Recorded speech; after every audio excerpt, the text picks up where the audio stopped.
E aí pessoal, eu sou Robson Boto e hoje eu estou aqui para mostrar para vocês esse aparelho. Esse é um dispositivo chamado de NAS, vem do inglês aí, né, uma sigla de Network Attached Storage. Basicamente ele vai me deixar jogar aqui, como esse aparelho ele tem duas USBs, uma e duas aqui, ele vai me deixar jogar esses dispositivos que eu vou plugar aqui na USB na rede sem a necessidade de eu ter um computador. Ou seja, aqui no caso eu estou com um pendrive aqui de 1 GB e estou ligado aqui um USB com HD externo de 500 GB. Tá? Ele está aqui no cantinho aqui. Então basicamente ele faz isso.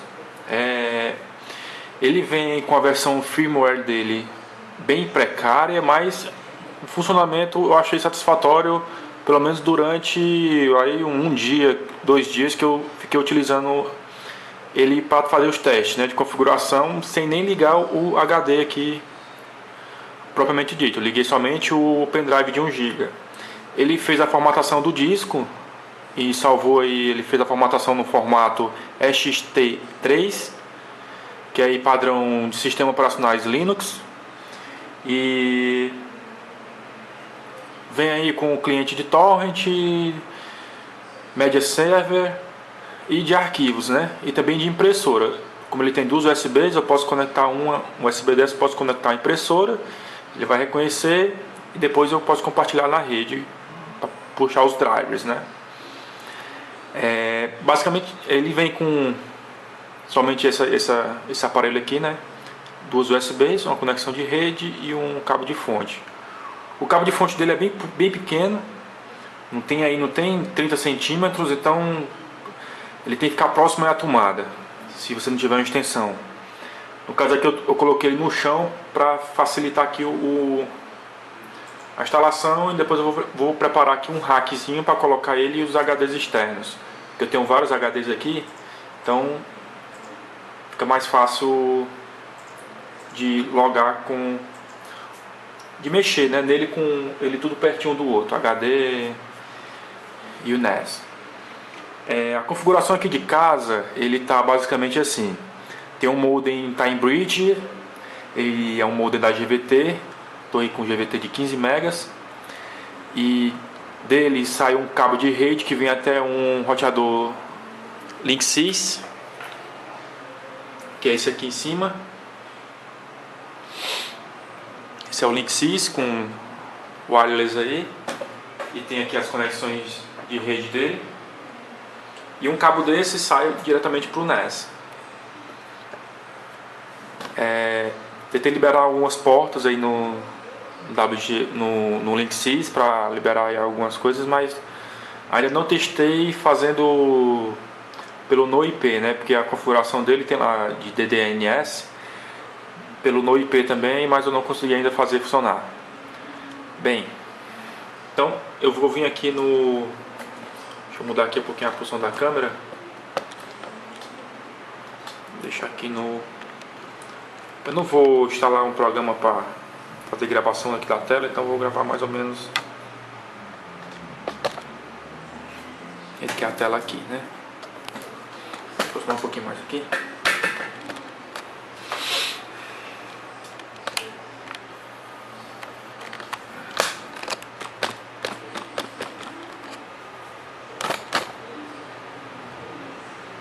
Então eu vou entrar no servidor dele. Aqui está configurado para 192.168.1.103. Ele vai carregar aí o NAS, a configuração de setup dele. Essa versão aqui eu atualizei, o que vem padrão nele não é esse Snake OS, a versão proprietária deles. Só que pela internet, alguns comentários que eu vi, o pessoal comentava muito sobre travamento e coisas assim. Então eu aboli, baixei aí o Snake OS, está na sua versão aí 1.3.2, no site aí do Google Codes. Você baixa tranquilamente, tem 8 megas o arquivo aproximadamente. E basicamente ele vai ser parecido com a que você comprou, né? Então eu tenho aqui o MyNAS, então eu tenho aqui Device, tem um hostname, que é o nome que vai aparecer na rede. No caso aqui eu deixei Snake ainda, não mudei. A senha eu mudei, a senha padrão dele é admin, o usuário também é admin, então mudei a senha padrão. Configurações de LAN, eu coloquei o IP fixo aqui no 103, né? O resto das configurações tudo padrão. A interface web aí pela porta 80, né? Essa interface aqui. Se eu quiser mudar, se tiver algum conflito com algum outro, no caso aqui se tivesse conflito com o meu Linksys, eu poderia mudar aqui, né? A porta. E o tempo aqui, questão de hora, né? Besteira. Discos. Tem aqui a nomenclatura aqui dos nomes dos discos. No caso aqui eu tenho 2 discos, né? Eu tenho um Samsung aqui de 500 GB e tenho o pendrive Corsair de 1 GB. Aqui é a parte de formatação. Se eu quiser formatar os discos, só clicar aqui ele formata. Eu tenho aqui o 2, né? Somente todos os 2 eu formatei em SXT3 por ele aqui, certo? Porque os HDs estavam em NTFS. Só que ele não lê rapidamente, e questão de segurança e de velocidade do acesso, né? Como é uma versão de Linux, então achei melhor mesmo instalar em SXT3. Aqui são as partições, eu posso desmontar, montar, checar, beleza. Mostrando aqui mostrando aqui o tipo de formatação, onde ele está montado, o tamanho, o tanto está usado, o tanto disponível e a porcentagem do uso, né? Aqui em serviços ele vai listar todos os serviços que eu tenho disponíveis. DDNS, no caso aqui eu estou com o DDNS rodando aqui no ip.com, só que eu ainda não consegui fazer ele rodar aqui para reconhecer. Tem um servidor de FTP também, que eu vou ativar aqui e vou escolher a parte que eu quero compartilhar, se eu vou criar, se eu vou dar acesso aí a anônimos, que ele pode copiar, pode gravar. Eu estou com esse serviço aqui parado. Tem um Samba, que é a parte dos arquivos, compartilhamento dos arquivos, né? O Security FTP e SSH, só escolha da porta também, 22, tranquilo. O Swap File eu estou usando aí no pendrive, a partição que ele usa aí para jogar arquivos temporários, né? Cerca de 256 MB está sendo requerido do sistema. Syslog aqui é uma parte onde ele vai salvar o log do sistema. Telnet para acesso também configuração remota. Web Server eu vou escolher uma pasta aqui, no caso eu estou usando essa pasta aqui no cartão no pendrive de 1 GB e a porta 8081.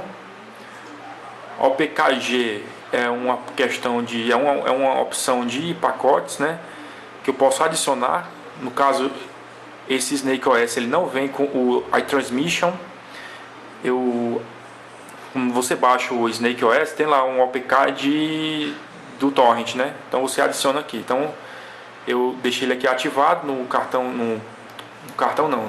pendrive do GB e apliquei, né?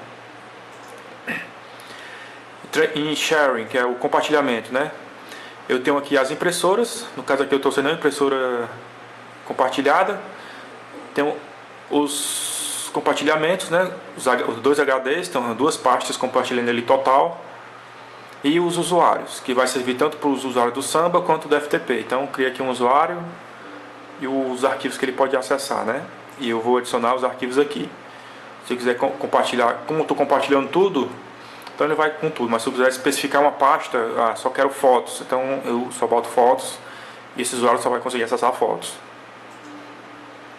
Em System eu tenho aqui configuração, que é justamente para salvar, resetar o padrão, fazer o backup da configuração, restore da configuração e escolher o arquivo, né?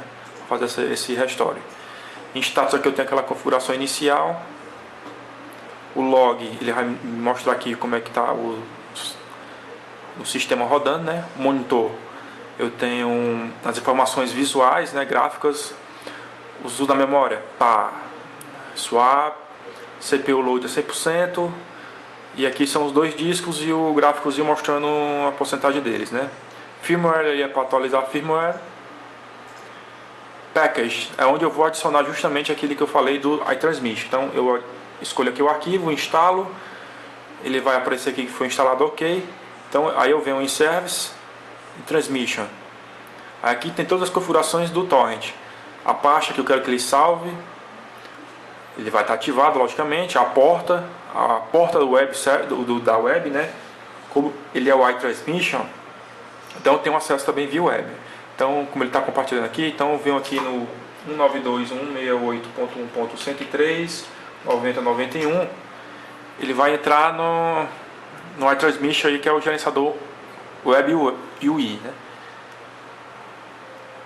Então aqui ele está baixando aqui um programazinho e tal, sem eu mexer. Por isso que está lá 100% CPU, que ele está baixando aqui, está usando a CPU, né? Vou baixar. Beleza. Então vamos lá. Então aqui é a parte visual do iTransmission, né? Aqui que eu vou adicionar os torrents.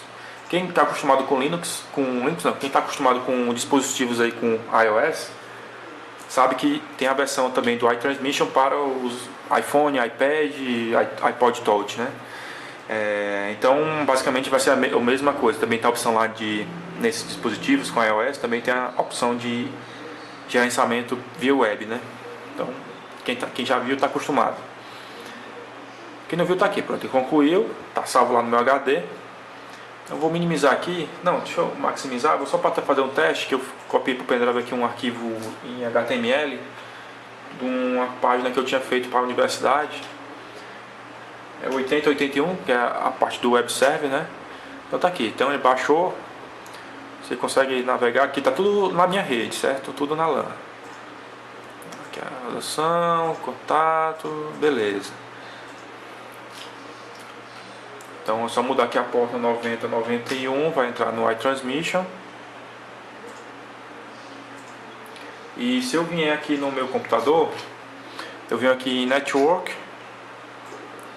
Dá para ele dar deixa eu atualizar aqui. Vai aparecer aqui o Snake e as duas pastas que eu estou compartilhando. 500 GB, aí eu criei uma pasta média. E aqui é a pasta que eu acabei de baixar, o Windows XP. Então eu vou até criar uma pasta logo aqui de programas, porque eu estou sem a pasta de programas aqui. Então eu vou programas. Então eu vou jogar aqui para dentro. Não, vou deixar por enquanto aqui, enquanto eu não mudo lá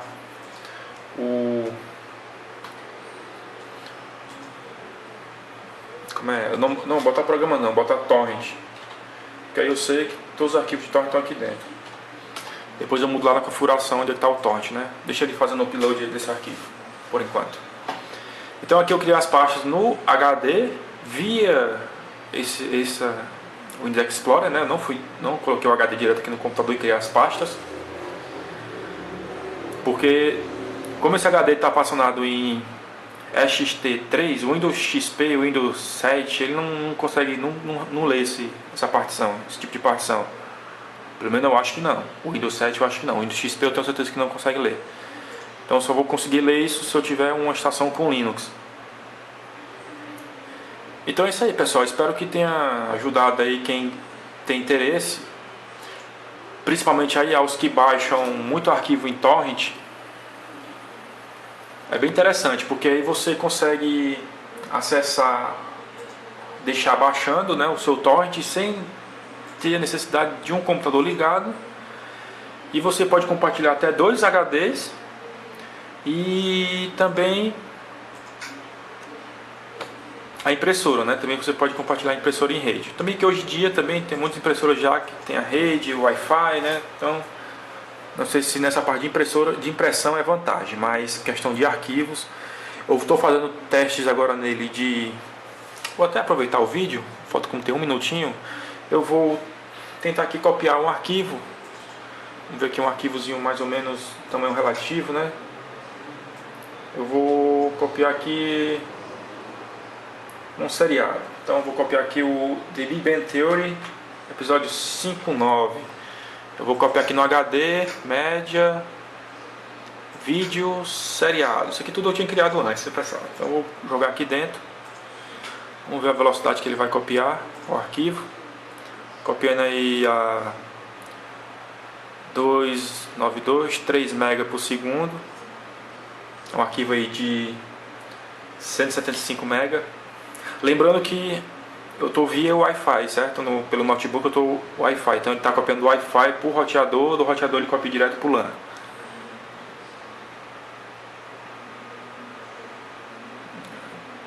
Aproximadamente 30 segundos para fazer o término, ela copiou metade do arquivo. Então assim, não é um acesso demorado, né? Bem que a média de 2.8 megabytes por segundo, né?